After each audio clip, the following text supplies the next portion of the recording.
Hello and welcome to Rippercast, your podcast on Jack the Ripper and the Whitechapel murders, as we bring to you recordings from the audio archives. In the 7th instalment of tapes focusing on the Maybrick Diary, we bring to you Shirley Harrison at a meeting of the Cloak and Dagger Club from the 8th of August 1998.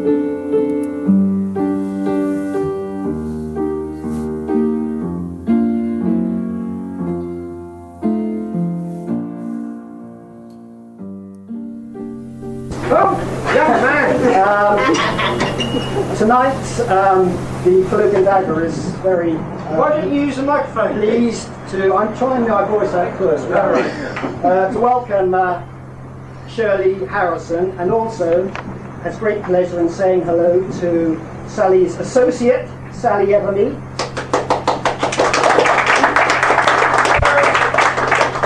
And Shirley's literary agent, Doreen Montgomery. Now, as most of you will, well, Robert was here last time. As most of you will know, Shirley is the author of the diary of Jack the Ripper. First published in hardback in 1993, the book became an international bestseller. The paperback came out in 1994, and in October we had the third update and revision published by Blake.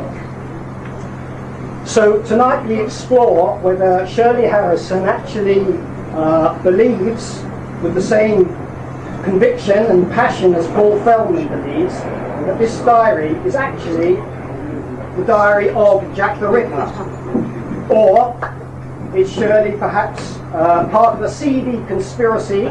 Yes! Which seeks to promote a fraudulent document for commercial interests.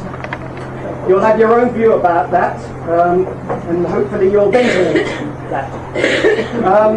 Many of you will want to ask Shirley, why does she reject the Ripper experts who say to her, Shirley, girl, take it from us, this diary is a load of modern twaddle.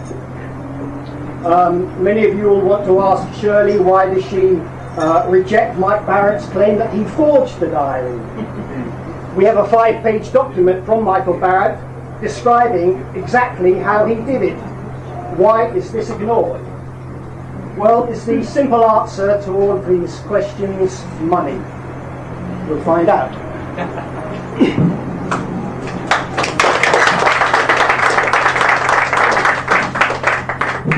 Shirley, 6 months of controversy. Has it made you a wealthy woman? Oh, I wish. This actually has become a very irritating question. I do understand why people ask it, but I think, have I got this close enough? Yeah, just... That's all right, isn't it? Like that? That's it. Have I? Can you hear? Okay?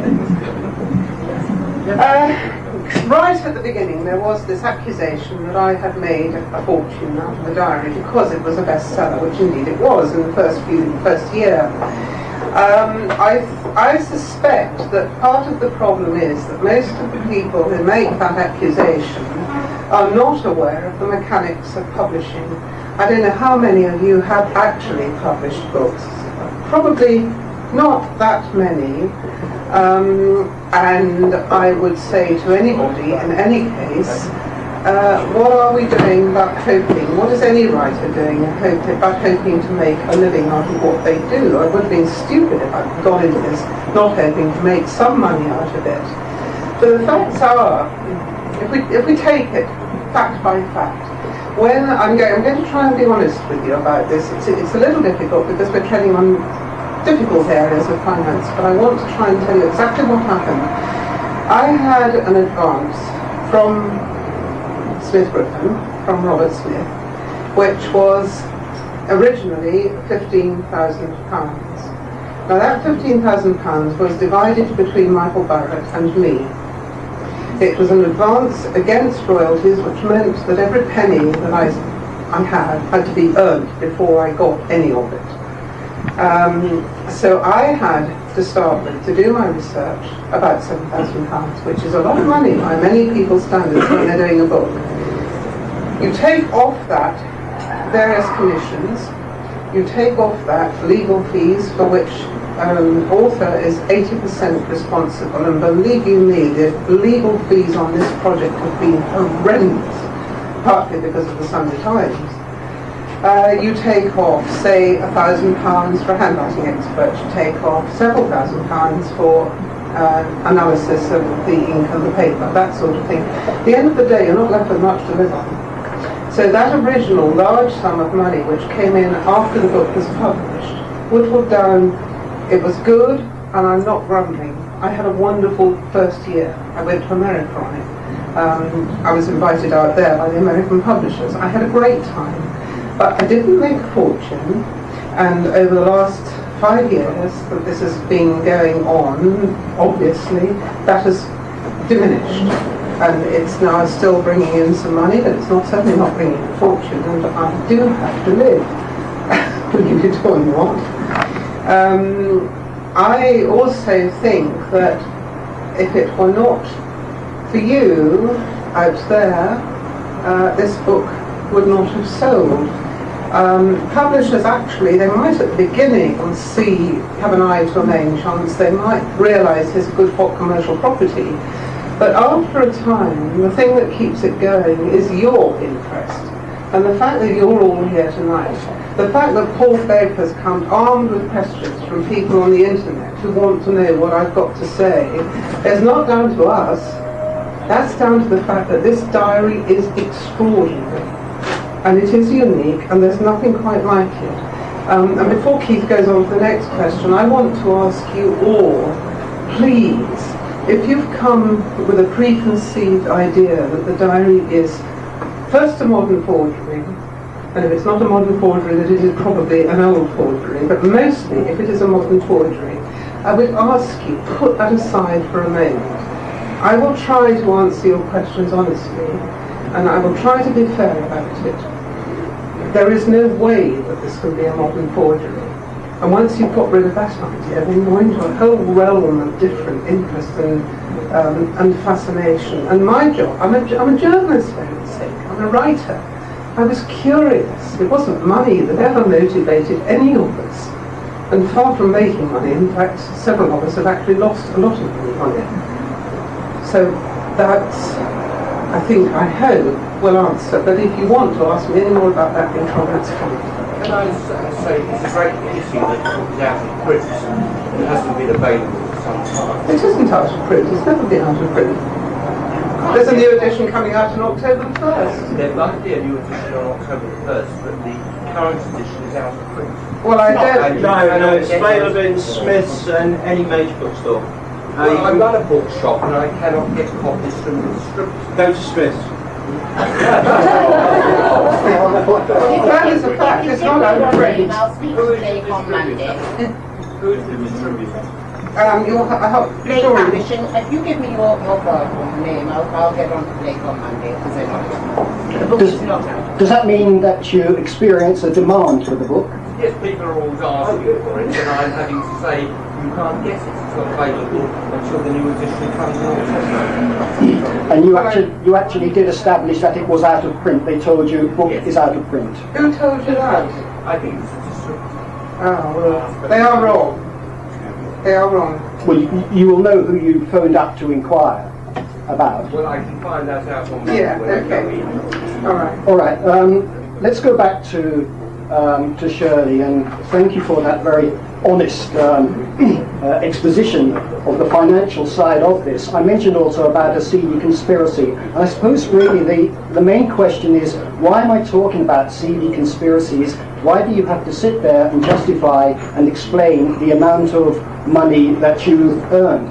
What has this got to do with the investigation into the origins of the diary? So how has all this come about? I think the diary was probably a challenge in the first instance. I suspect that the fact that it did actually confront all the other theories that had come about regarding the Ripper did actually unsettle people at the beginning. And it was I mean, I admit it, the provenance of this diary in that first year was appalling. And we had a real task ahead of us. I didn't know which way it was going to go. When I first saw the diary, when it was put onto Doreen's desk, we were all very worried about it. We have continued on and off to be concerned.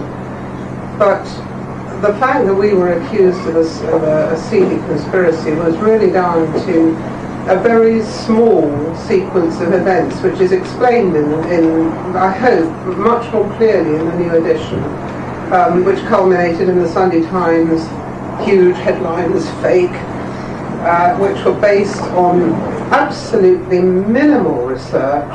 They were totally unfair.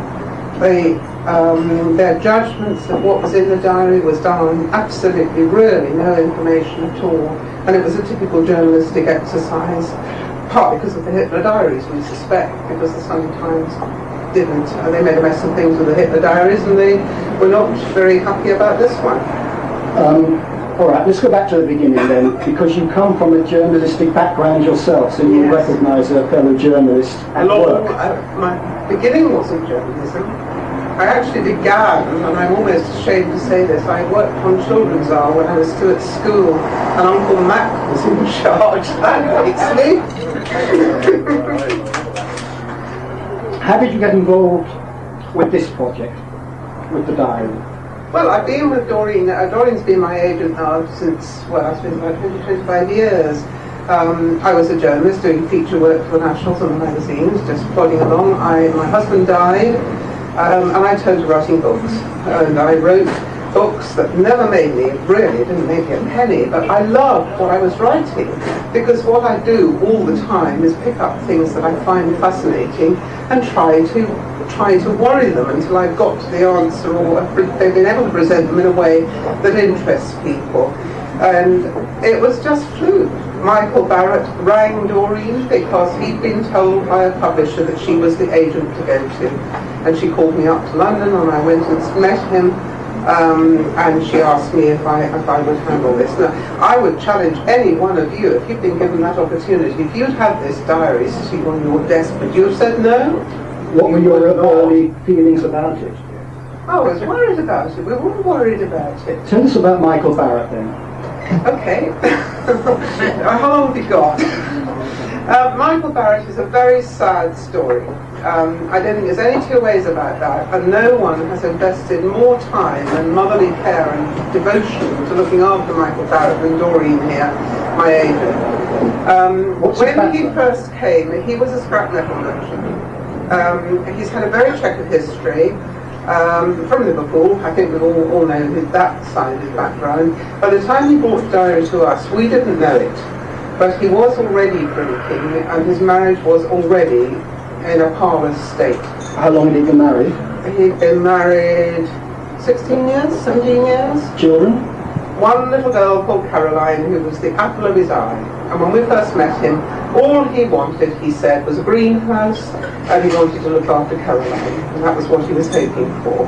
Now, we've since learned that Michael Barrett is unfortunately, he does not tell the truth.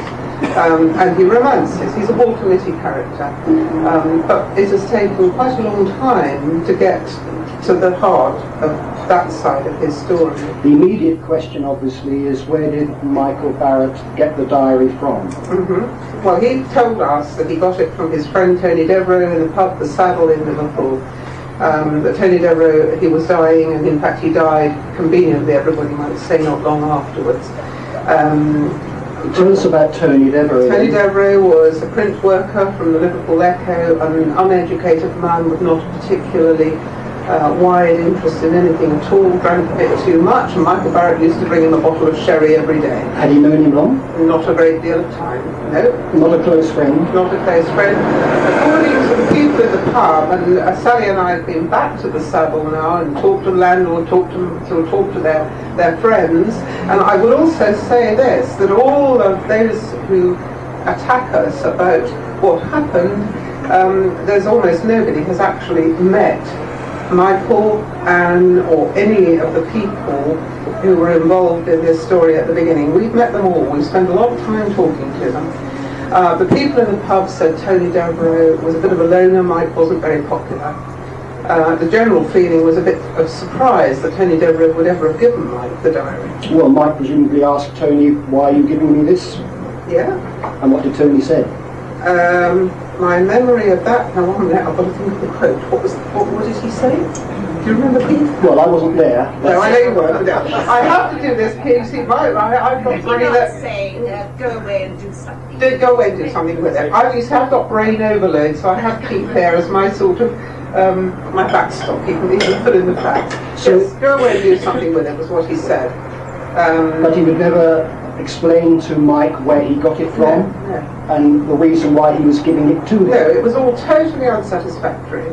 And Mike, because he is obsessional, and he still is, I mean now he's gone completely really round the bend, but he was obsessional, he got completely hooked on the diary. He's got a funny side to him, Michael Barrett, this Walter Mitty thing, that he does actually like looking at books, he does like reading, nothing serious, but he's a great prober and a great sort of gatherer of information, which he then gets completely wrong. He puts it into the wrong context, tells the wrong stories about it, he gets it mishmashed all over the place. But he did want desperately to be the man who found the answer to Jack the Ripper.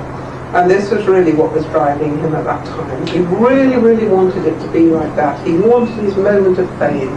We're told by you and by Mike that he hounded Tony Devereaux day and night to explain where he got it from. How long did Mike have the diary before Tony died, leaving Mike with a diary, an unexplained provenance? My memory, prompt me, is only a few months. Tony died, I think, in the autumn. Mike got it in the early part of the year. So it was a very short time. May to August. May to August. So yes. Mike Barrett took possession of the diary from Tony Devereaux in May 1991. We know that Mike Barrett went away on holiday with his family in July 1991. When he came back, Tony Devereaux was dead. Within those, 10 weeks, how much work did Mike do on trying to establish the origins of the diary, what the diary was about, who had written it? He did an enormous amount of work, and we have his research notes, which are the research notes of somebody who is trying to find out. They're not the research notes of somebody who is forging a diary. They're notes that are scattered with questions. Haven't found the answer yet. Don't know quite what this is. Don't know where this is going. All this sort of thing. He did do quite a lot of work. Did he establish the diary's identity, the writer's identity, before he went away on holiday? Yes. He told you that? He established the identity of who wrote the diary, apparently, by reading a book by Richard Whittington Egan, who most of you probably know of, called Liverpool Mayhem, Murder and Mystery, in which the story of Florence Maybrick and James Maybrick and Battle Priest House was told, and Battle Priest House was mentioned. And suddenly, for Mike, there was this flash, this blinding flash, because the name of Battle Priest turns up in that story, and he realised that what we had was a journal which was saying, I have been written by James Maybrick. According to Mike, he did months of research, buying every Jack the Ripper book that he could find. He could not crack the identity of the diarist until he read Richard Whittington Egan's book. This book, Tales of Liverpool, that's not Mike's book, of course. There is nothing in here about Jack the Ripper. I don't know why he read this. There is a story in here, 2 chapters about Florence Maybrick. But this is the book which gave Mike his key into the identity of James Maybrick as Jack the Ripper. And you say that he discovered this before Tony went away on holiday, therefore he must have shared it with Tony. Well, I suspect he did, yes. Yes. But didn't tell you about it? No. Okay, I find that I find that a little bit curious. I have to say, it intrigues me, because that book is both, as far as I'm concerned, it's both a lifeline and it's both a lead weight for you. The book actually was found in Tony Devereux's possession, in his possessions after he had died. In a sense, that gives a link between Michael Barrett and Tony Devereux. It shows that presumably that was the book that he made his breakthrough with, and he chose to share that enormous breakthrough with Tony Devereux. In Mike's words, "You could have scraped me off the ceiling." I just find the conflict here, because Mike told us, and he's told several people, that Tony died before he established the identity of James Maybrick. There is a conflict here. He did months of research after Tony's death, and then he made the discovery. So a conflict which is yet to be resolved. I'm not too bothered about that, because I think that, first of all, we're talking about a long time ago. I think Mike's memory was anyway wobbly. I think Mike might have said anything at all. I think it was totally natural that he had that book. I think most people in Liverpool had that book. Do they? Oh yes, it's a standard. People who are interested in Liverpool, live in Liverpool, have got that book. In their house? Yes. Have they? I don't know. I haven't been in everyone's house in Liverpool, so I don't know. I think it's a popular book. Yeah. Where did Mike have it in his house? Well, Mike told me that he got it in W.H. Smith's. So he went into W.H. Smith's after reading every book on the Ripper, and then read that book and made the connection. Yes, I think that's what I was led to understand. There may be variations in the story which are a bit difficult to pin down. It's the time which intrigues me. 10 weeks, a lot happens in that 10 weeks.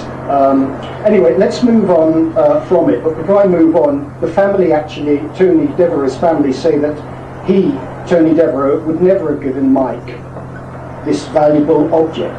They say, no, he was not his best friend. How do you meet this? Are the family wrong about their father? No, it would appear now that since Anne's confession, Mrs. Anne Graham, Mike's wife, that they're right. If we believe Anne's story, and I don't know how many of you at the moment are familiar with what Anne Graham confessed before the paperback came out, but Anne Graham, as she is now called Graham, she was then Barrett, Anne Barrett, did a taped confession that in fact she had given the diary to Tony Devereux, and that it had been in her family for many, many years, in fact since 1942 I think it was. The reason for her doing this was that Mike, before he came to London, was driving her around the bend. She desperately wanted to feel proud of him again. She wanted him to have something to do. She had had this diary lurking around for a long time. It had been in her father's possession, in the bottom of a trunk in the house in Liverpool. Nobody was interested in it because, I mean, and this is actually genuine. People in Liverpool aren't particularly interested in Jack the Ripper. It just isn't something that grabs them. And it had been lurking there underneath a pile of other stuff about the First World War. When her father died, she got the diary, or he gave it to her just before he died, and she'd hidden it in the house, and then in desperation she gave it to Michael. Michael was absolutely shattered by the fact that she had deceived him, as indeed we all were. I mean, we can come on to that in a minute. It was absolutely astonishing. But it does answer the fact that the Devereux family say that no way would their father have had that diary, because in fact, if Anne's story is correct, he didn't. He had it for less than 24 hours. She gave it to him, he gave it to Mike. We can probe this a little bit later, because a lot of people will be sitting out there, standing out there, thinking, come on, this makes no sense at all. How well did she know Tony Devereux? Not at all. So She'd met him a couple of times in the tub. But she knew that Mike used to visit him every day. So she takes the diary round to Tony Devereux, a man she hardly knows, and what happens? She didn't go in, she knocked on the door. This is Anne's story, I'm now quoting. She didn't go in, she was terribly scared. She handed him this brown paper parcel and she said to him, "Give it to Mike, don't tell him where it came from, because if you tell him where it came from, he will start hounding my father." And her father at that stage was dying of cancer, and indeed he died very soon afterwards. She said, "I don't want Mike pestering my dad, don't tell him where you got it from." Why didn't she just give it to him direct then?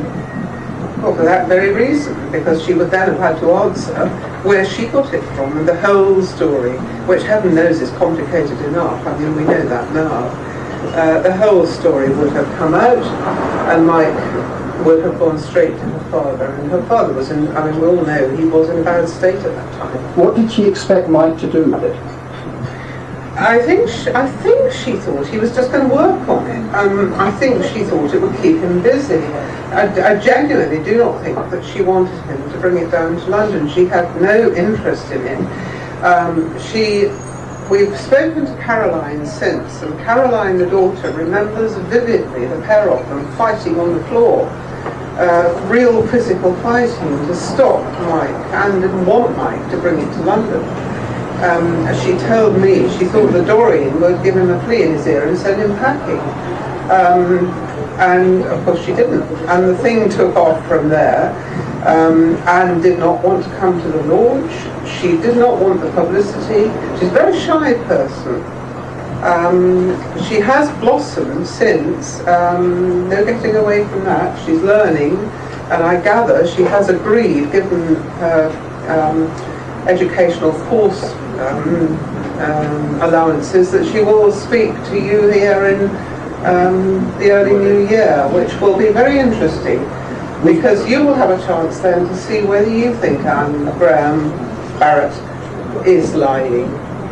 We've come to Anne rather sooner than I had anticipated, but we're with her, so let's stay with her. And let me remind you, let me remind everyone here, that when Anne Graham, if she does sit where Shirley sits in February, her story is absolutely crucial to the accepted authenticity of the diary. Her testimony is crucial. Her story, that it has been in the family, the diary has been in the family for over 30 years.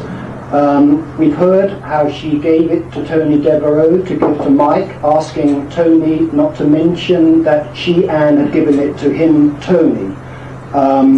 In other words, she wanted her involvement kept a dark secret. To thicken the mix, as we heard in February, Paul Fellman's subsequent investigation revealed that Anne Graham might in fact be the illegitimate great-granddaughter of Florence Maybrick. Anne Graham stands condemned by ripperologists and others on 4 counts. 1, she forged the diary with her husband, with her then husband, Michael Barrett.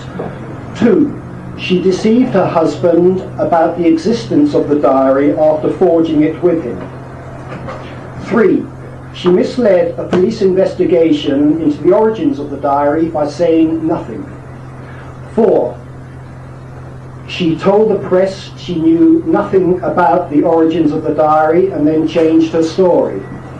Added to that, there is a strong suspicion that she has been heavily bribed to invent the story about giving it to Tony Devereaux, to invent the Maybrick family link. On top of all this, Anne Graham has now written a book about Florence Maybrick, as Shirley said, which is due to be published by Headline in February as a lead title. There's a lot to unpick there, and a lot to unpack as well, and I know that your book focuses very heavily on the credibility of Anne Graham. Yeah. What is the truth about her? I don't think we still know. I think 3 of those accusations are probably justified. She did mislead the police, she certainly misled us, and the other one... Well, she misled her husband. She misled her husband, perfectly true. She did all of those things. I don't know that she ever actually lied about any of it, but she certainly deceived us all. But why did she do it? Well, you have to ask yourself, I mean, Anne Graham, if she forged this diary, the time that she would have been forging it, she and Mike, their marriage was on the rocks. We know now that they were fighting all the time. He was already drunk. They couldn't have got together a sophisticated document like this.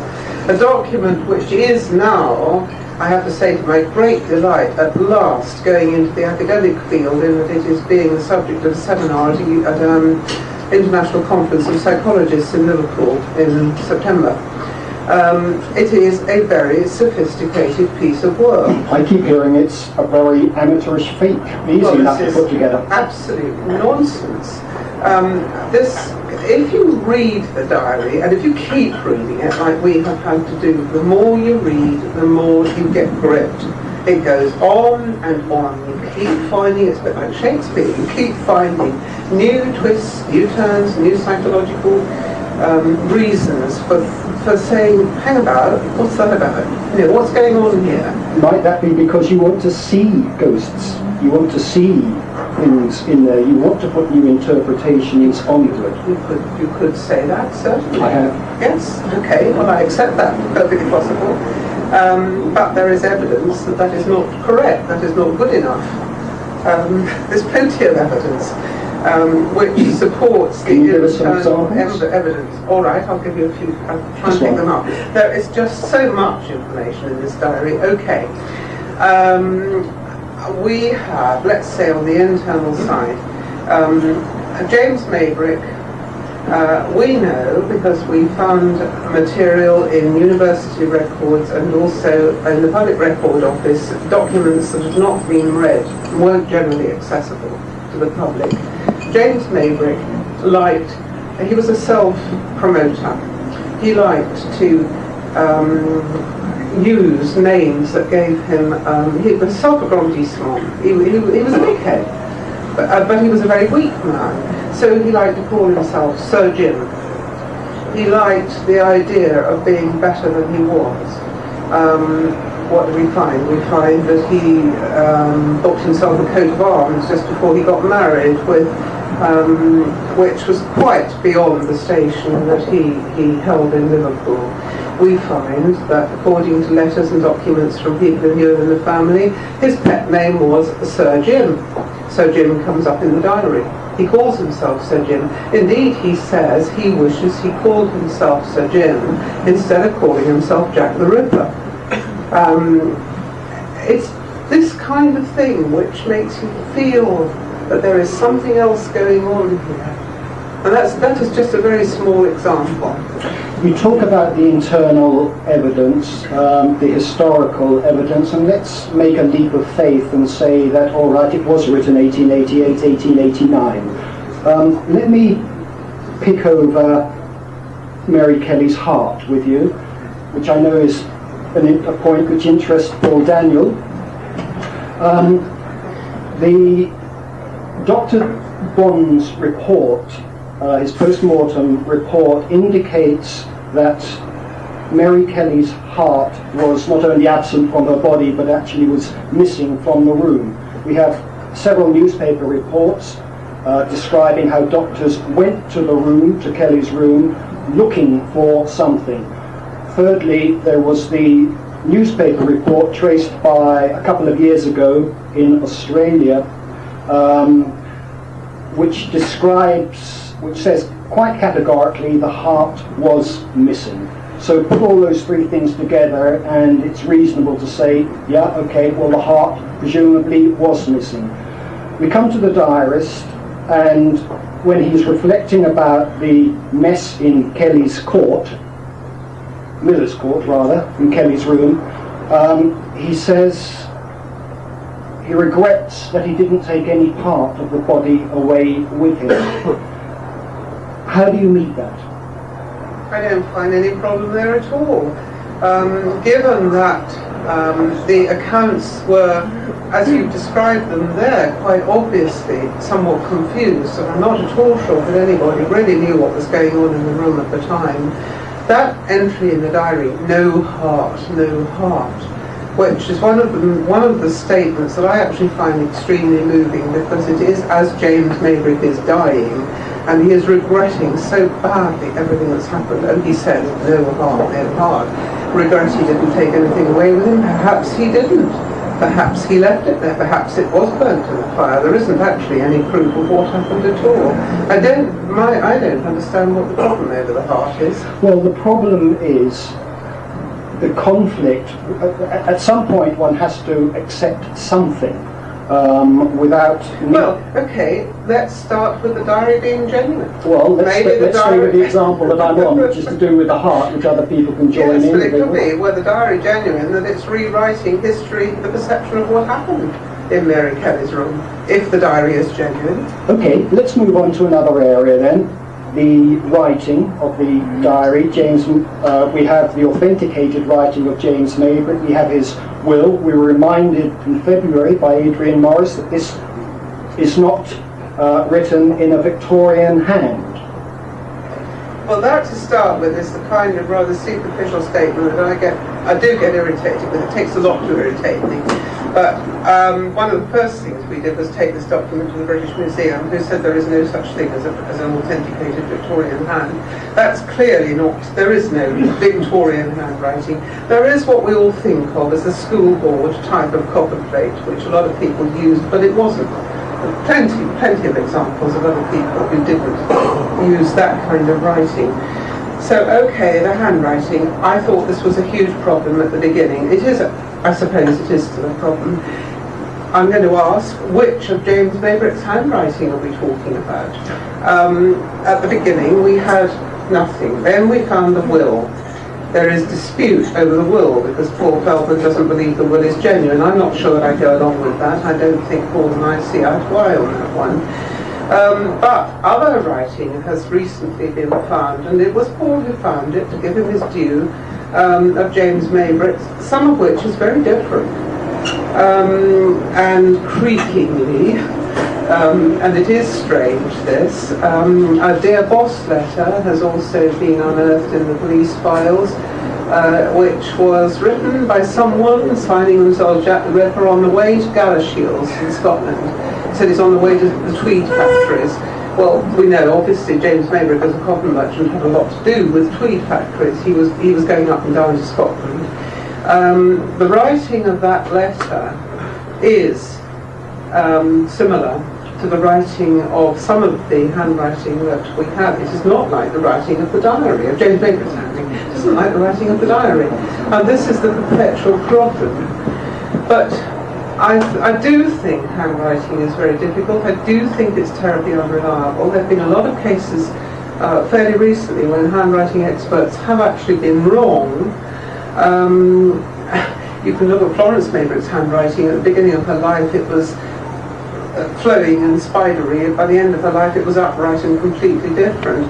And if I may, I brought this because I knew this question would come up.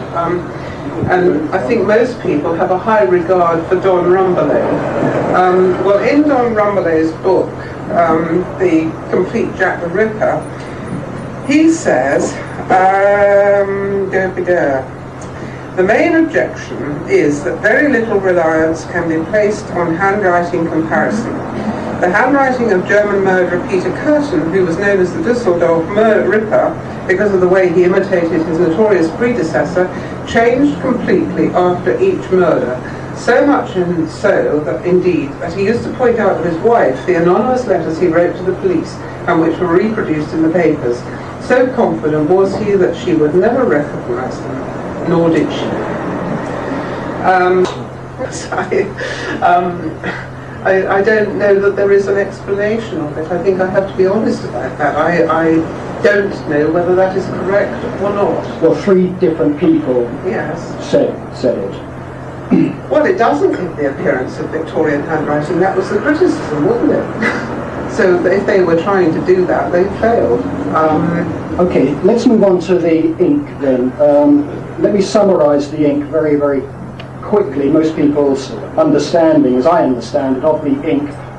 Very early on, tests were done in this country by Nick Eastor and in America by Bob Currants. Both of them said, yes, there is nothing in the ink which is inconsistent with the Victorian ink. Up pops Michael Barrett a year later, says, "Hey folks, I forged the diary with diamine ink.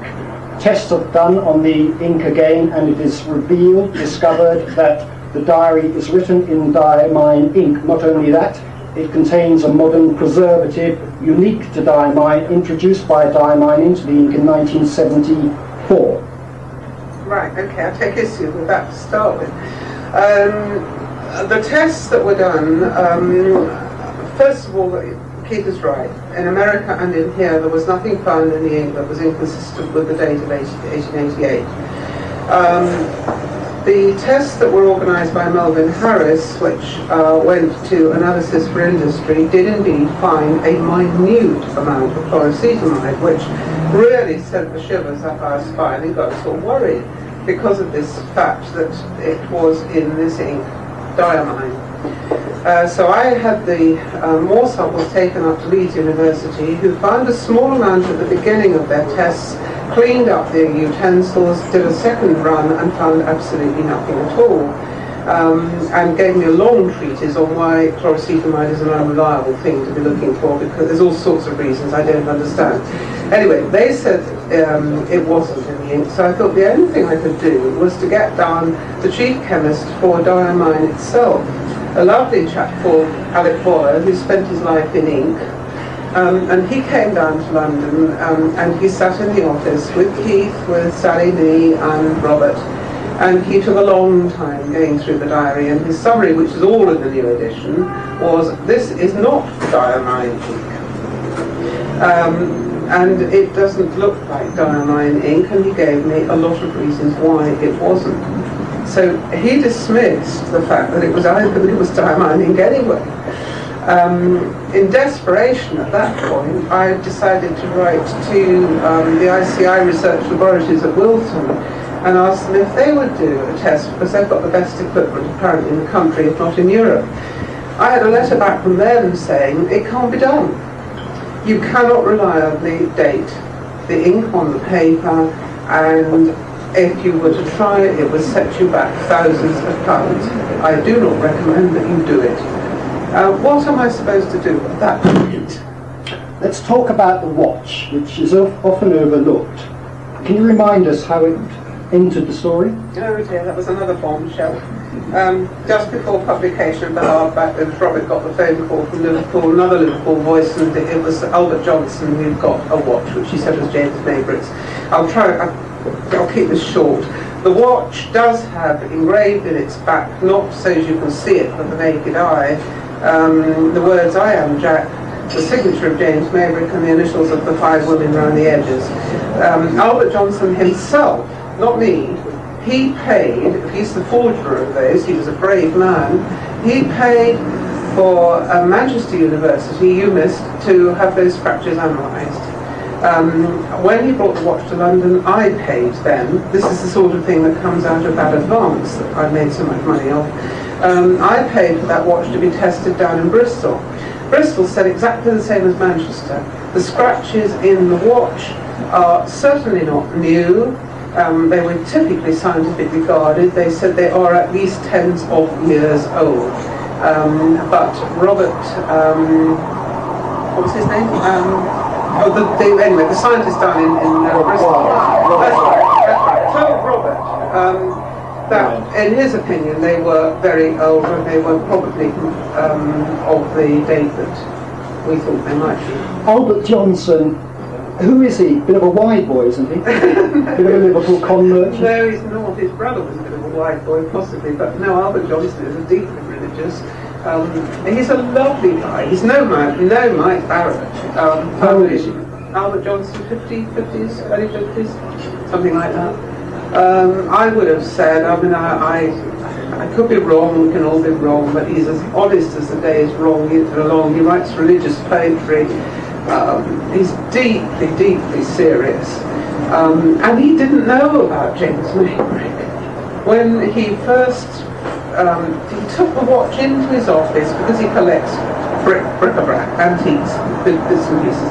Took the watch into his mates at the university where he was a watchman and a porter, and they were talking about the Antiques Roadshow.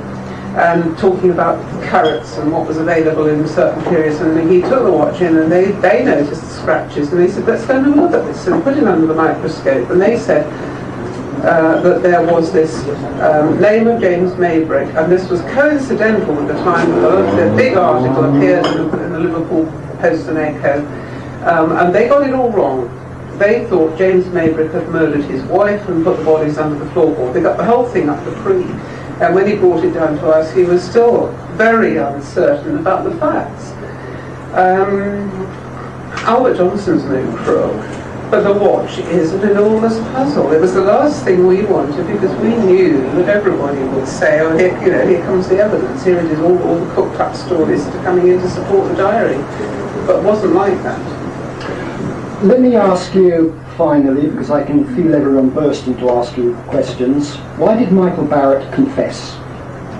Because he was heartbroken, because he'd gone to pieces by that time. He was absolutely devastated that Anne, his wife, had left him. He was drinking, he was heavily alcoholic, and the confession really was the cry of an angry, unhappy, broken man. Every single scrap of that confession has been countered and met. I mean, for instance, he says he bought it at an auction in Outhwaite and Litherland. Well, we have a letter from Outhwaite and Litherland which says we do not conduct our auctions in this way. There never was a lot number like that. This is wrong. And the same thing applies to every single scrap of Michael Barrett's confession. He's retracted it anyway, of course. I mean, he did that straight away afterwards. Because he was so angry with her, so bitter.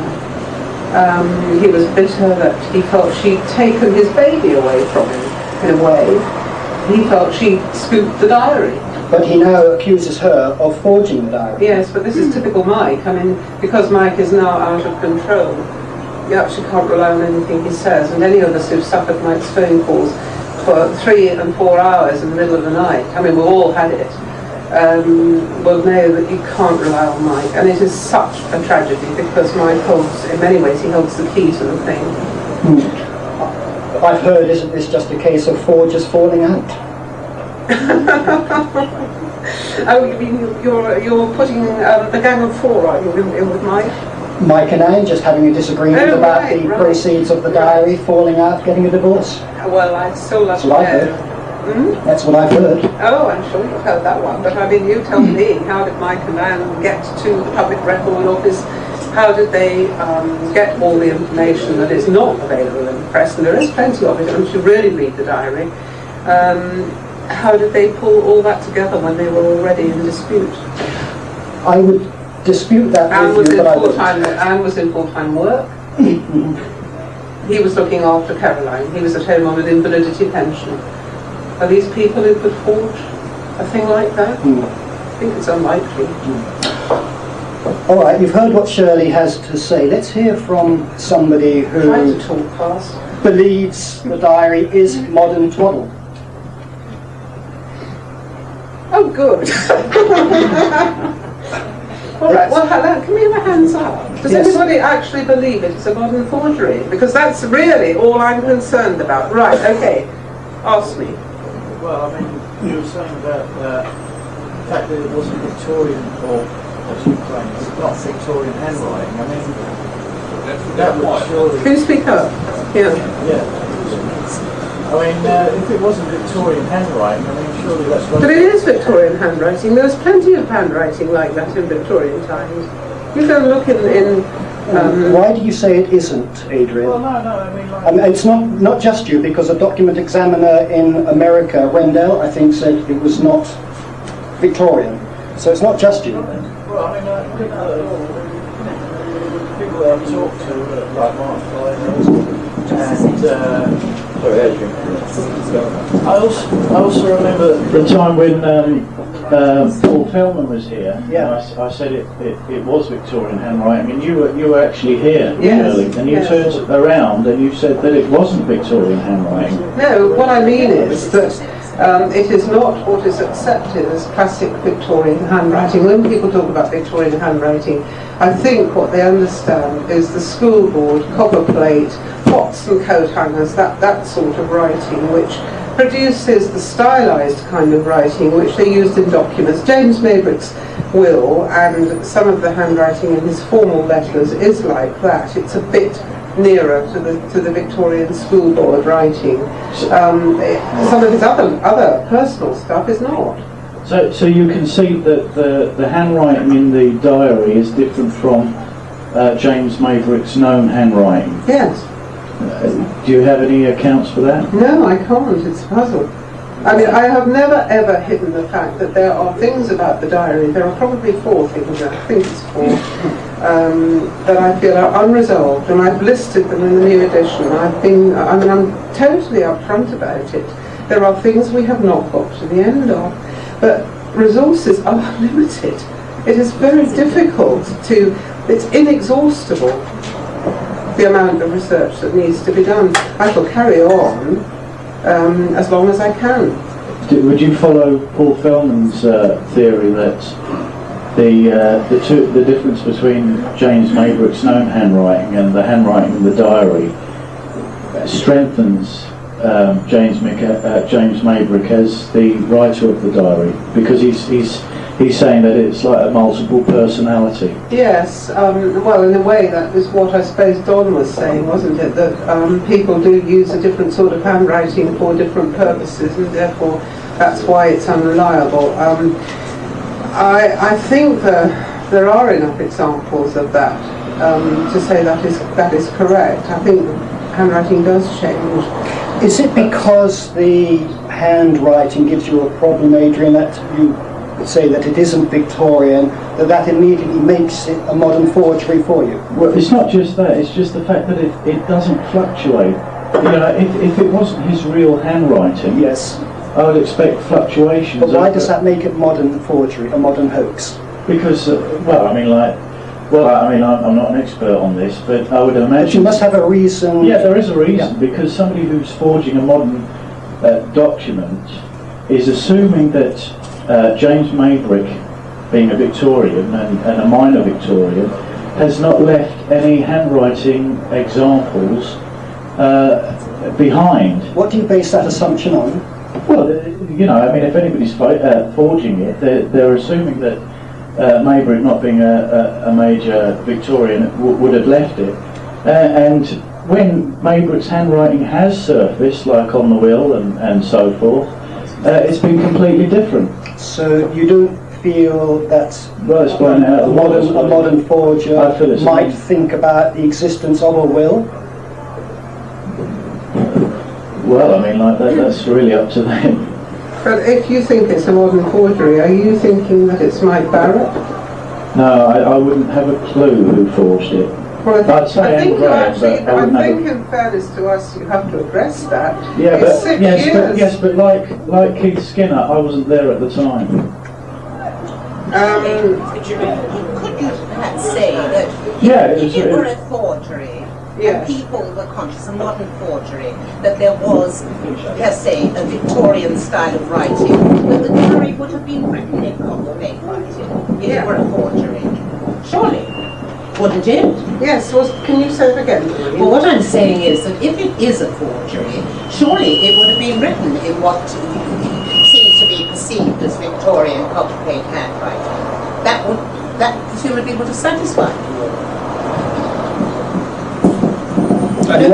Why not make? Do you want to respond to that? Do you want to respond through me? Yeah, my theory. I don't know what Victorian handwriting looks like. I could imagine what Victorian handwriting would look like. I suppose I could do a caricature of Victorian handwriting. Well, the Dear Boss letter is fairly prominent.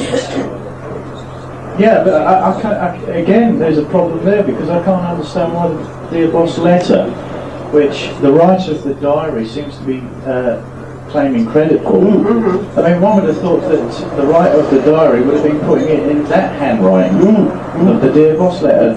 And I think that the reason why is because the forger has decided to just simply do a sort of like a caricature of Victorian handwriting over the duration of the whole diary. So what do you think then, if it's a modern forgery, was the purpose of it? being written? For the simple reason of claiming to be a diary of Jack the Ripper. So who's gaining on it? Well, I mean... You have to go on from that, I think. Well, and either assume that we know if you more. want a simple answer, the person who's gained the most probably is Anne Graham. Anne Graham's gained nothing though. She's got a book coming out in February. Well, that won't make her any money. 15 minutes is enough. 15 minutes is enough. She'll be very lucky if that makes her any money. So you're saying when she started this enterprise, she knew what the publishing trade was all about, but a lot of people feel, and I'm pretty She sure... knew nothing whatever about it. Yes, but a lot of people... Absolutely nothing You at all. said earlier that a lot of people assume that you made a lot of money out of this. Yes. There are a lot of people that have these preconceived conceptions. Oh yes, I agree. They will publishing. have the preconceived, but they're all wrong. And she might have done that. She might have had this idea that it was going to But make she her a lot of didn't money. want the diary down in London. She wouldn't come to the launch. Doreen had to really persuade her. Yeah, but you've got to remember, initially she had Michael Barrett taking the credit for the diary. You've got to remember when it first came out that the Times, the Sunday Times, were investigating it. She was probably frightened that it might have initially caused a lot of problems. Yes, she probably was. And when that was all over, she's probably claimed credit for it now. And how do you account for the research notes which tell a different story? Which we've got. They're going to be in the next edition too. The research. Michael Barrett's research notes, which keep asking questions. I don't understand this. I don't know why. I can't get the answer to it. I don't know where this information is. But those sort of questions. Yes. I guess it was yours. Can I ask one question? Yeah. Hello, Andy. Hello. Sue with you. Yes, you did something. Good. Right. Keep hearing that it's a diary. My understanding. It's not. I don't need the mic. My understanding of any diary contains dates, Yeah, locations. it's not a diary. Would you keep referring? So what is it? I know. Well, I've always thought. It's a journal. Yeah, I don't even actually think it's a journal. But it's ever so difficult to know what to call it when you're actually marketing it. I'm not questioning It is the rambling, they're jottings of a man on the road to, well, and he was dying when he wrote it, wasn't he? It's not a diary, they are just thoughts. Have you not kept that kind of diary where when pressure gets too much, you put your thoughts on paper and you don't date it, you just put things down. I've got loads of books like I'm that. not questioning the... I don't mind if you do. Now, the thing is, there is a perfect person to hold anything to do with paper. Anything to do with paper? Or even someone who works in the print industry. Yeah.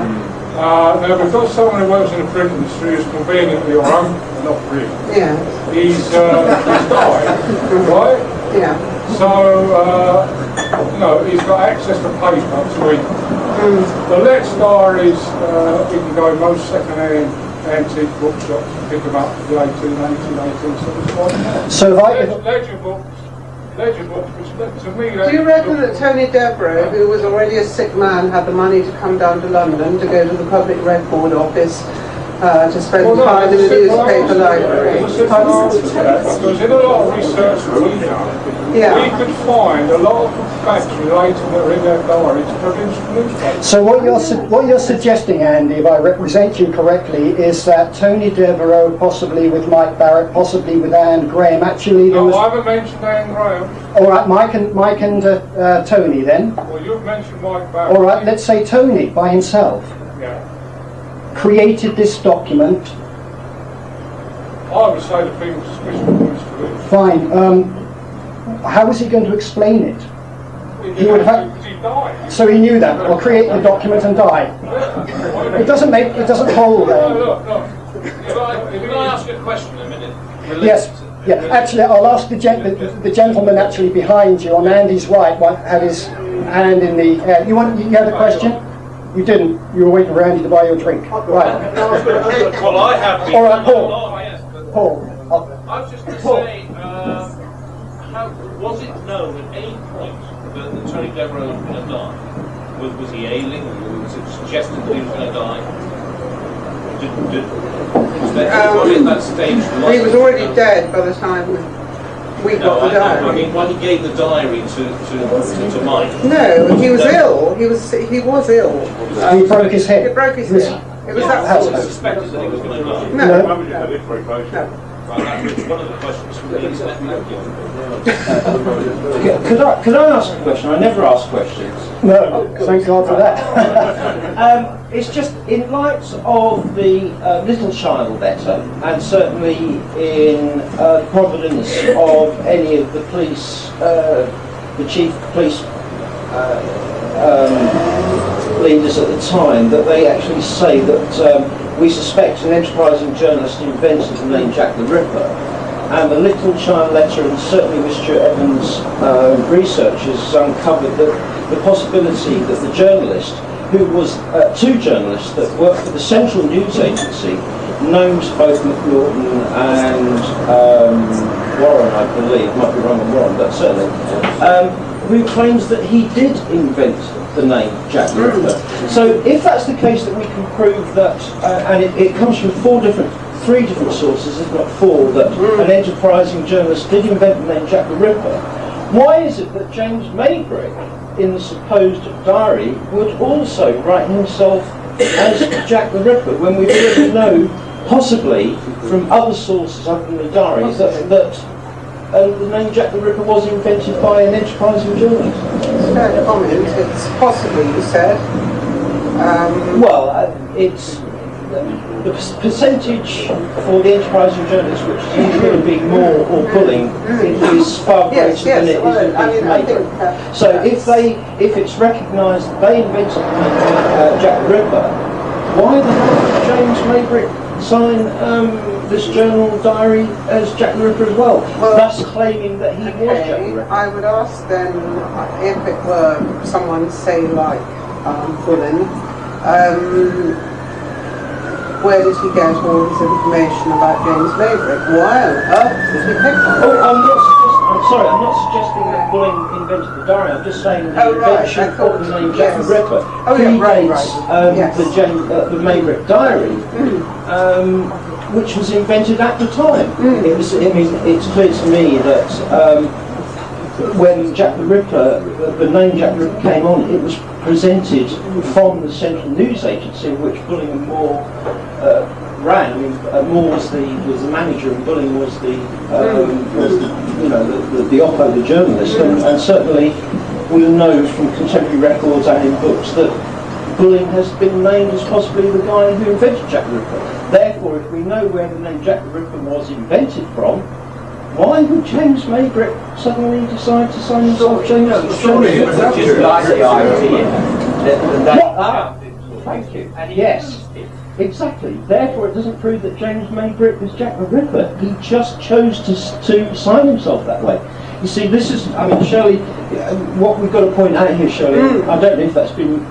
Shirley has taken on board and written the book based on the journal purported to be by James Maybrick. There is a confusion where Paul Fellman gets in, who has taken it another way, and I'm sure you also make the division of what you've done and what Paul Fellman does, because you might be sort of put into the Fellman bracket. You have done... Fellman's done some very good work, as indeed you have, but there might be a confusion of what you've done and what Fellman's Paul done. came into the story late rather than early, towards the end of the first year. He was already making a film on the Ripper, and with Keith and Paul and Martin as advisors, was going on the J.K. Stephen route, I think was right. They're going on the Druid. Oh, Druid. Paul didn't, I think, want to get involved with the diary. It was actually Anna Corrin coming over, and Anna Corrin's report, which we witnessed, actually, I was there with Sally and Keith, which was so astonishing at the time that he felt there was more in this than he realised, and he wanted to take it on board. Paul then went on, we're on difficult ground here, he went off and ploughed his own very idiosyncratic furrow, which was totally independent of me, and our research was hampered considerably in many ways because he had a lot of money which he poured into research, which kept cutting across what I was trying to do. So every time I got contact, it was being scooped up by Paul, who got there first. And because he didn't have the experience, I feel, of researching, the waters very often got muddied.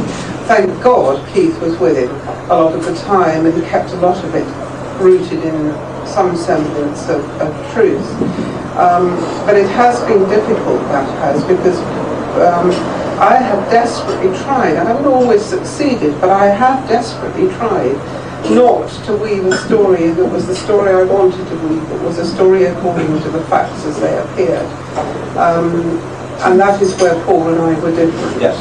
That was the distinction I wanted to make, Shirley, because otherwise you'll be... I'm a journalist. I try not to hollow laughter here. Right. This gentleman here definitely has a question. Can I follow up? Yes, thank you. Can I follow up on that point? While I'm actually learning wonderful stuff going on. Thank you. I just wanted to ask, take his head off. I just wanted to ask you a very general point from your side of it, Shirley.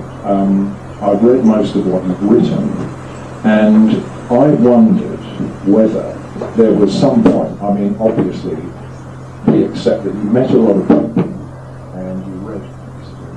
and you read a lot of stuff.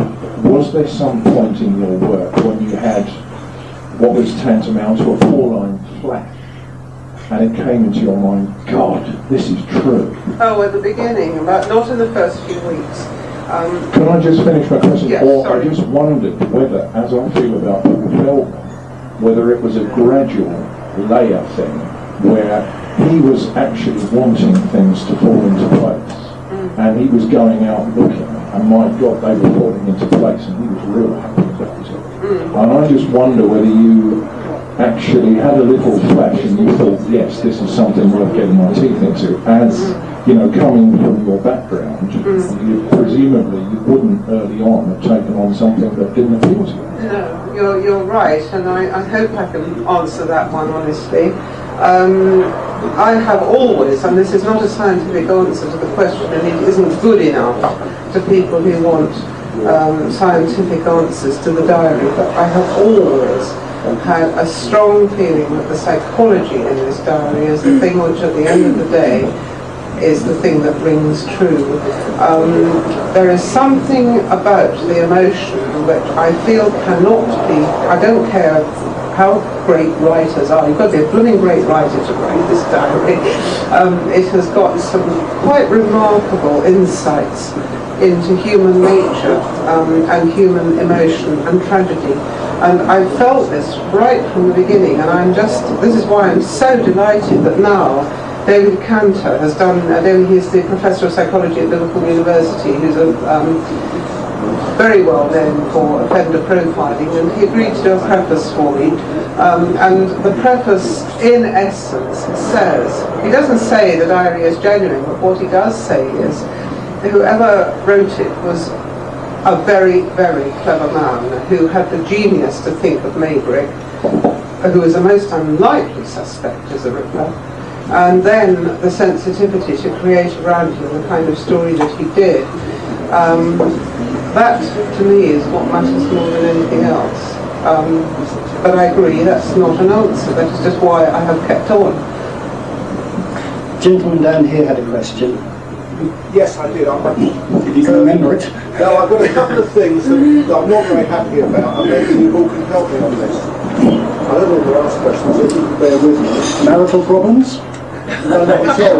The fact is that I believe Maybrick was a pretty wealthy man. He went to America and back, and that would have fallen. He wasn't wealthy. No, he wasn't wealthy, he was well off. But was he ever a certain area where he wouldn't, I mean this particular diary isn't an actual sort of diary, is it? It's more, it's a photograph album. Possibly, yeah. That had half the pages ripped out at the beginning. Why? I don't know why. We don't know why. I'm confused about that. And the sentence starts in the middle of a sentence. I believe if somebody keeps a diary, they will keep the diary for many years. Well, we don't know that he didn't, do we? Well, do you know that he did? No. So why is the only diary you've got is the one which suits the murders? So I thought about that actually myself last week. I was thinking about it and wondering. Well, because I would have said probably. I mean, I have kept diaries on and off, but well, not diaries, but as I said before, if I think it's handy. When I'm under emotional pressure, I write to myself. I don't write a diary. I just write in that sort of book, which is not. Oh, write in any old scrap. Any old packet of paper. Yes. But would he do it then? I don't see why not. It's And never keep a diary before then, or have they been just? Well, we don't know whether he did about that. Paul is waving his hand on the back. I was wondering how Keith is sitting there so patiently when we were discussing things like this about how many years ago now? Well, 6 years now. 6 years. One of the reasons to answer your question is that it's not a photograph album because photograph albums in those days, you didn't get those little sticky forms that you could use. They were designed so that you could swap the photograph in and it was all regular size. All we've got is something that contained photographs, and we know they were of the standard size of photographs, so it's something that you stuck photographs in, but presumably you also stuck other stuff in, so we're looking at the scrapbook. So this is possibly a book of memorabilia of some commonplace sort. A commonplace book, yes. I mean, things that you might do when you're in love with somebody, so you collect theatre tickets and bits of stranded hair. You know, all the things that all the rest of the people have done. I was desperately trying. I was leading up. You stepped in on that one. But you do all this now. One could argue that James Maybrick is sitting there looking through this book of memorabilia about his loved one and concentrating on the fact that she's having these affairs with people, and gets a little bit maudling about it. Now, what's he supposed to do? You know, he goes out and he buys a book for this. So he writes in anything that's at hand. But if he's never written a diary before, then it's not a diary, is it? We've established. Well, it's a journal of what he does. Well, actually, it's not a daily basis. We've also established that we don't actually know what this thing is. We don't have a word for it. So he suddenly starts writing down what he does every day. It's a book of exorcism, really, I think, at the beginning.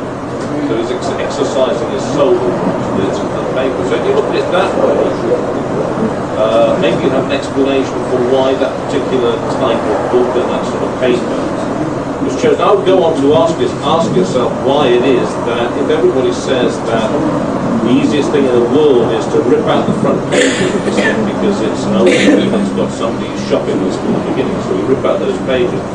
Why didn't the forger rip out all the pages and get rid of the book altogether and just give us a stack of loose leaf paper? Well, I'd like an expert to look at the edges of the bits. They've done that. They've done that. And that's It's consistent with the date of the diary itself. Is it? The paper is fine. Yeah. We had that done. It was Donald Rumbelow actually after the last meeting, So he thought it might have had problems. We had a meeting at Cannes, and it was looked at then. But this was a friend of Donald's. Keith asked Donald to bring this particular chap who's a paper expert, and with no priming at all, we looked at it in Robert's office, and he told us exactly what he thought, and the paper was cut out at the same time as the paper of the diary. Did you say what paper? Yes, we've got details on the type of paper. I can't tell you what it is now, but I mean it's technical. But we know what sort of book it was, and we know what sort of paper it was. What sort of book was it? Pardon? What sort of book was it? Well, like a commonplace book. He described it as a guard book. Yeah. A guard book. He called it A guard book. He called it a guard book, that's right. It is a scrap. Yes, his expression was a guard book. He'd seen many of those. So this confirms that it's a scrapbook that I've now been saying that it was since 6 years ago. Yes. Anyway, if the diary was Release that one at least. Thank you very much. Right, can we move on to another question here? Yes. It's more of a comment than a question. It's kind of, so if I had committed a bunch of crimes and I lived in a house with a wife, servants, brothers, God knows what, wandering in the house, but I had to put it down on paper, I would do it with my left hand.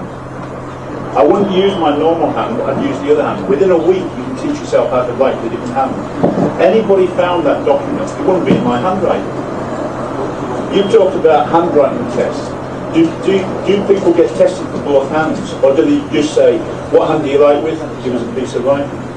Anybody, if that had been written by Maybrick, and it had been found in his house in the middle of the murders, it wouldn't have been in his handwriting. He would have written it. But the other comment is that if you write with a different hand to what you do normally, what comes out on paper has got a lot of what you might call dark fantasy. It's not your everyday personality. I'm saying left hand, right hand, because that's the terminology they use in America, assuming that everybody's right-handed. If he was left-handed, he would have written with his right hand. What you get is a different personality, which is a lot more primitive and dark. And I can almost imagine that Maybrick invented it, but wrote it down as an act of psychological desperation at that time of his life, blah, blah, blah.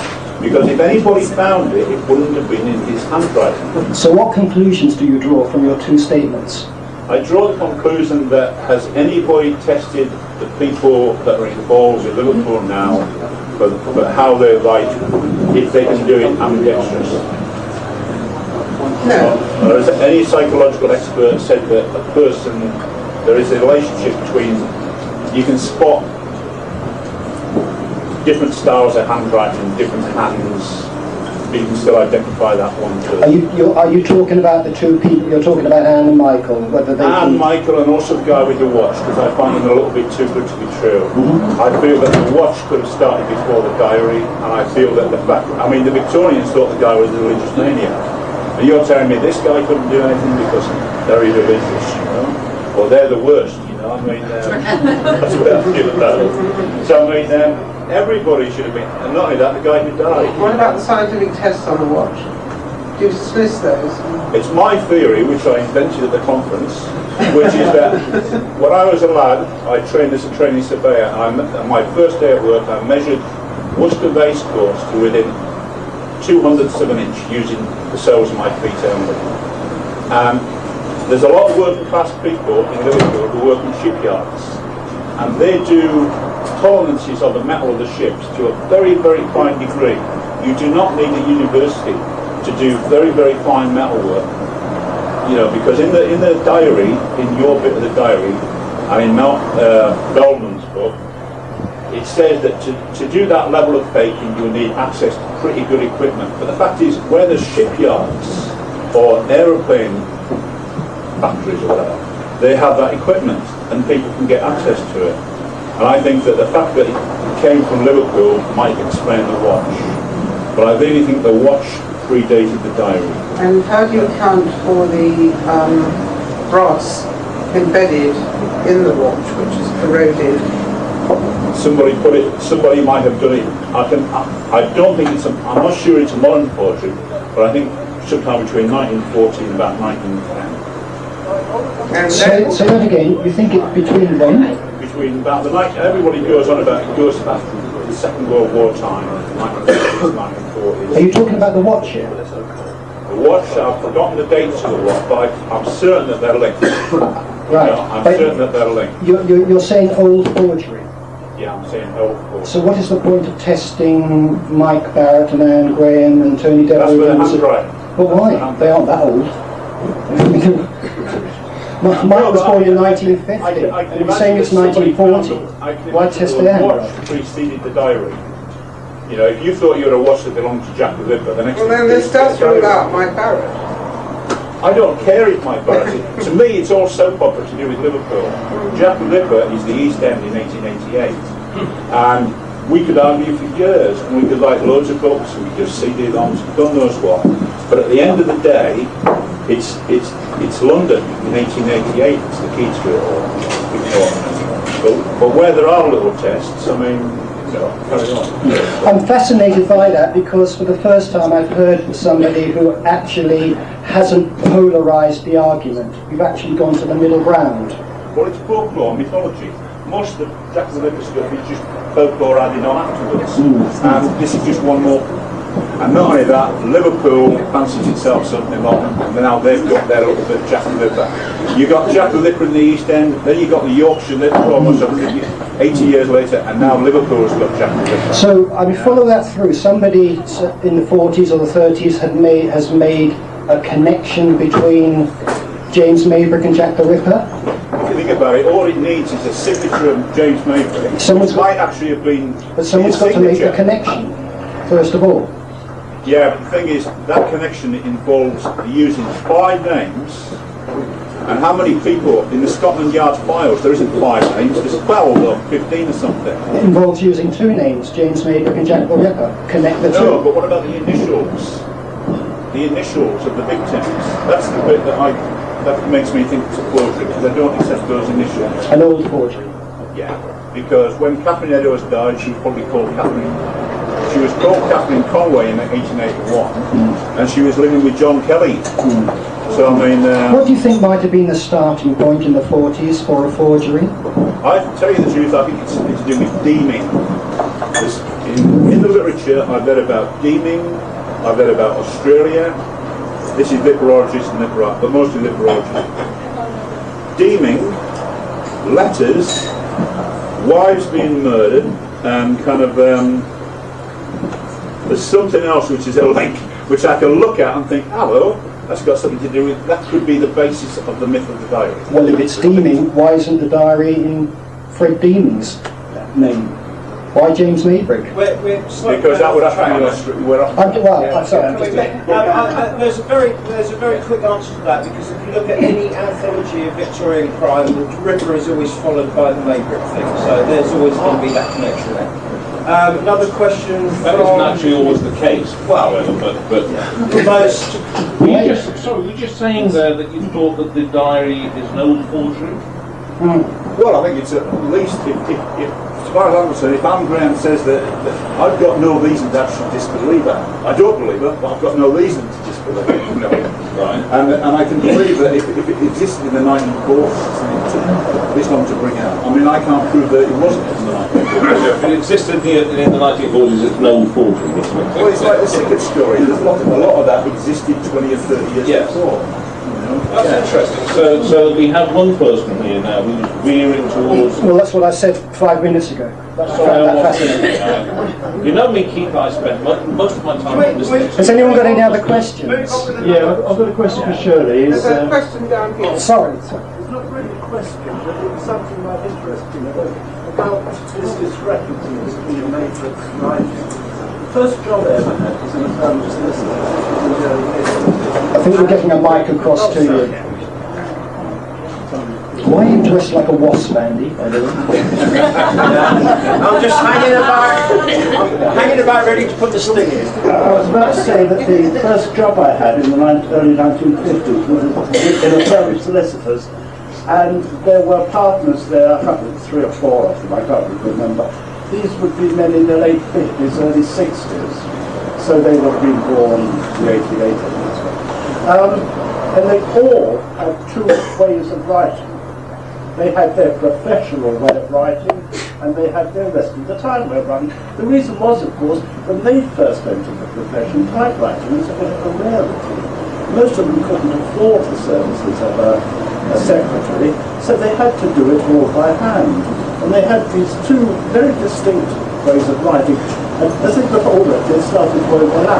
And you get one sentence written beautifully, another one rather cleverly, and so on. And I think this could easily explain the discrepancy of anybody, any professional person's handwriting, not just generally. Well, that is, as I said, the recent correspondence shows that his writing is not the same when he's writing personally as it is in the official document. I think, as you see, this is the idea that you put out Victorian writing plates isn't accurate at all. No, it isn't. The will would not have been written by Maybrick. It would be written by a clerk, and the will would not have been in his own hand. Well, that's Paul Feldman's theory, of course. And I mean, no man of his stature would have written his will himself. Would have written his own will. Now, the Victorian style of writing was to go from the left to the right at a slant. And if you look at any of Queen Victoria's letters, as an example of Victorian writing, they all went at a slant from the left to the right. And the writing in the diary bears no resemblance to that.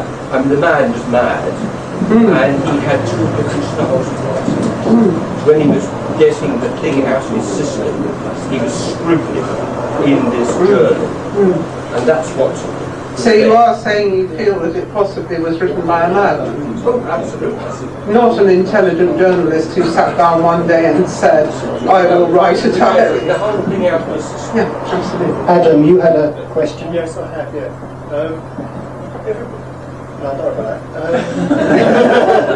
It's too late now. It's too late now. I think it's quite well known by everybody that there are 63 or 42 pages. 63. According to the manual, there's 42 pages missing from the front. I haven't seen the diary, and I don't know anything with the impact. How many pages after the final signature are there at the end of the diary? Is that put into that's where the final pages are? No, there's a lot of empty pages after that. I think it's, is it 18 or is it 8? Robert, you know that. It's about another... about another 16 pages. You have 14 pages written out. You've got 63 pages that are written on. That actually means there's another 17 pages left there.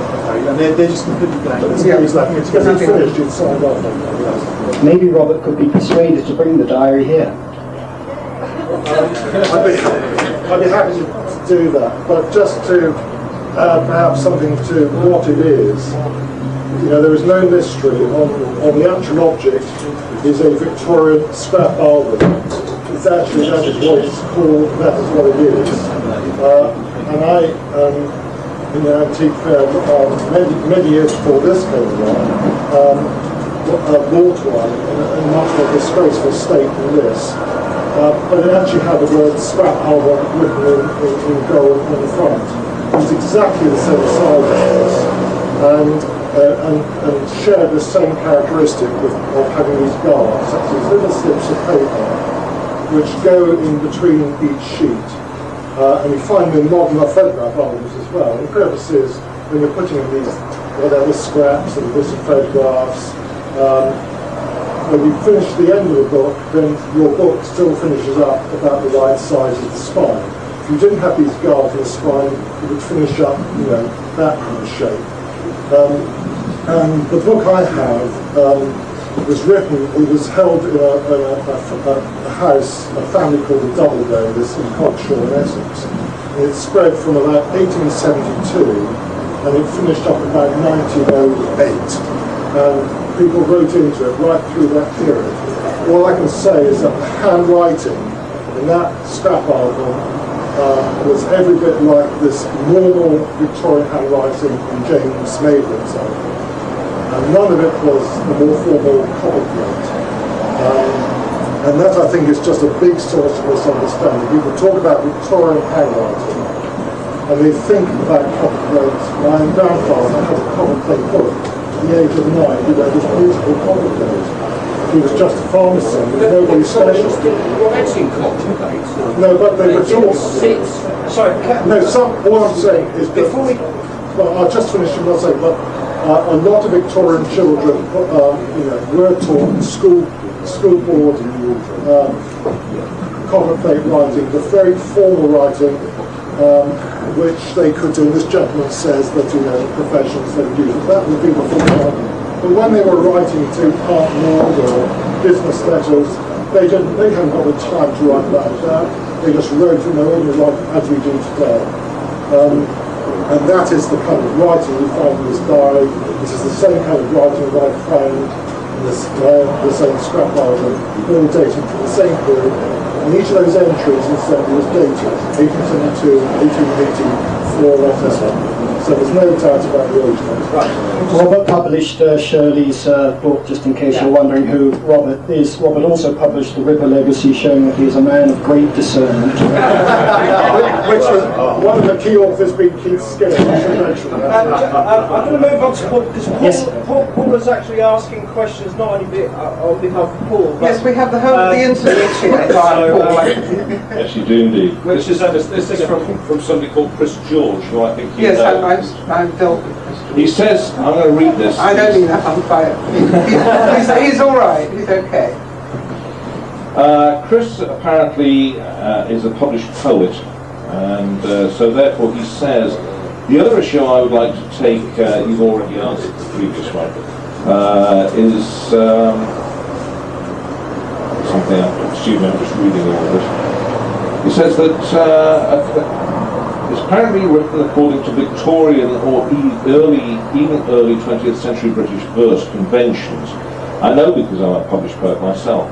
So a poet of 1888 to 1889, any writer of that time, or even a drug-addicted cotton broker, would write in the manner of verse writing of his day, i.e. would punctuate, rhyme throughout, and capitalise the beginning letters.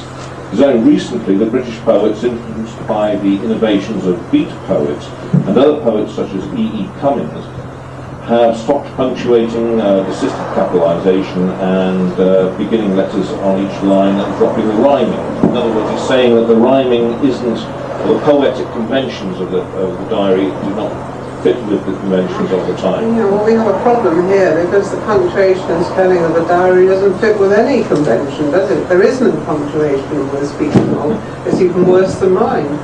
It's Martin Fido's point, isn't it, that it contains so many solecisms. Yes.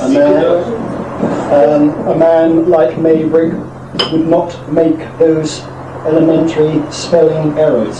It's Martin's point. Is there any theory of why, and a lot of people, I mean, I'm asking this question on behalf of a lot of people here, that the diary seems to be written in a consistent hand, as in one sitting. Oh, I don't agree with that. It doesn't at all, Andy. Shirley, I've read time and time again, I keep my own diary, you said that you keep your own jottings. Yes. My handwriting changes by the mood of what entry that I'm actually putting into the diary. The diary does tend to have a consistency of handwriting. But if you're sensitive to the emotional flow of that diary, that changes dramatically. Yes, but you've answered the question there, Shirley, because there is so much emotion in that diary, which is either very, very positive or negative, that it would purely, we're just suggesting that the emotion involved in writing it would have to say that there would be a change in the handwriting in which you do it. You've done it, I've done it. Everyone that has ever written anything writes it under the emotion. The question I've been asked to say is that the diary does seem to have a consistency throughout of the standard handwriting without showing out any emotion. It's just writing it works. It's interesting, Andy, because Pam, sitting by you, Pam, actually I think disagrees with that. I was reading your book, and I think your response to the diary is actually different to what Andy, dressed like a wasp, is saying. I think what's interesting in the brief time that I had actually had to look at it is that there isn't a consistency. Not looking at it from a handwriting expert, but looking at it from a graphology point of view, there are extreme differences. There are several places where he tries out some of the words and tries out almost the emotion.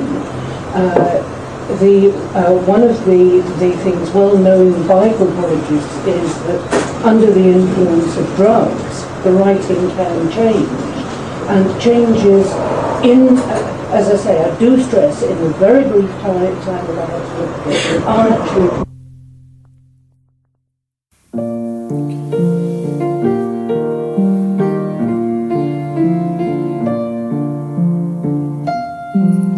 And that was Shirley Harrison at the August 1998 meeting of the Cloak and Dagger Club. We are a podcast sponsored and hosted by casebook.org, where you'll be able to find over 160 roundtable discussions, author interviews, conference presentations, Whitechapel Society meetings, and archive tapes, all about Jack the Ripper, East End history, and Victorian true crime.